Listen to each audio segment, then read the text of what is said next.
101 ब्राह्मण लोग हैं और आपकी हिम्मत कैसे हुई हमारे गांव में कथा करने की? कुछ सजा तुमको मिलनी चाहिए और कोई सजा तुमको कहीं न कहीं सजा मिली। हमारे भी स्टाफ जी है, ब्राह्मणों के गांव में यादों की से औकात होगी, उनके दोनों कथा करने चले गए। और जहाँ ब्राह्मणों का एक घर है वहाँ ब्राह्मण कथा क्यों करता है? कौन से धर्म शास्त्र में लिखा, कौन से संविधान में लिखा कि जो यादव जो है वो पढ़ लिख के कथावाचक नहीं बन सकता? बताओ ना, वही बात कर रहे हैं, जवाब दे जैसा सवाल कर रहा है। कौन से धर्म शास्त्र में लिखा है? अरे वो कह रहे कथा भगवत करना ब्राह्मणों का काम है, जादू काम करना है। तो इनके बाप की बपोती है क्या कथा करना?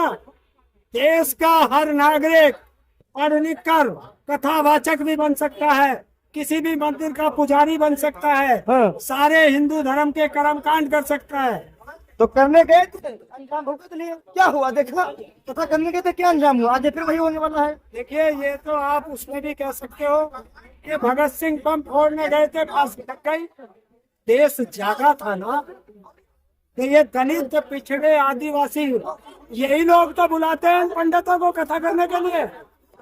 अब ये इनका बहिष्कार कर देंगे, बहिष्कार करो इनका। और अगर ये कहते हैं कि तुम्हारे पितरों को हमको तुम भोजन खिलाओगे, तुम्हारे पितरों को मिलेगा, है? तो एक काम कर लेना, गंगा जी में जाके जल देना शुरू कर देना, तुम्हारे खेतों में भी जल होगा। उनका शुद्धिकरण हुआ है, उस महिला का पेशाब से उनका शुद्धिकरण हुआ है, सोच लो। गंगा जल से नहीं होता, अब पेशाब शुद्धिकरण होने लगा है। क्यों? वो बराबर है इसलिए। नहीं, गंगा में अखिलेश ने डुबकी लगा इसलिए है। तो अब पेशाब, इंसान का पेशाब गंगा जल से पवित्र हो गया, तो अब जितने भी ये पुजारी हैं अब सब पेशाब ही पिया करेंगे क्या?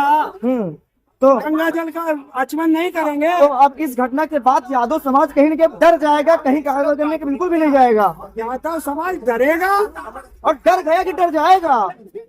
मुंडा उड़वा दिए, मैं छीन लूँ उनका, तुम छीन लो। अब हम लोगों के बीच में तुम अकेले हो तो तुम्हारा माइक भी छीन सकता हूँ, तुम्हारा मुंडन भी करा सकता हूँ। और इस सारी भीड़ के अंदर तेरा इस आदमी को छेड़ के देख लिए, जो भीड़ तेरा क्या रेल बढ़ा देगी?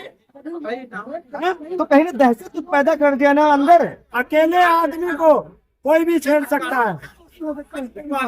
आपसे कथा कहीं और करने जाएंगे, वहाँ भी ऐसी घटना घट गई, तब क्या होगा फिर? तो डर जाए, डर जाए। छोड़ दीजिए काम ये वाला। क्यों छोड़ दे? इनके बाप की बपोती है कथा करना, क्या शिक्षा लेना इनका अधिकार है। अरे शिक्षा भी लेंगे, कथा भी करेंगे और मंदिरों में पूजा भी करेंगे, लोगों की शादियां भी कराएंगे, लोगों को तो यानी ब्राह्मणों का काम अब आप लोग भी करेंगे। फिर वही बात, अरे ब्राह्मणों के कौन से शास्त्र में लिखा क्या ब्राह्मण ही करेगा? हिंदुस्तान का हर नागरिक हर कार्य कर सकता है। अगर कर सकता है, घटना सामने आएंगे। अगर एक घटना सामने आई तो डर जाए। पंडितों के तो गोली भी लगी थी, गाड़ी भी पलट गई थी, देखा है जी। तो फिर क्या होगा?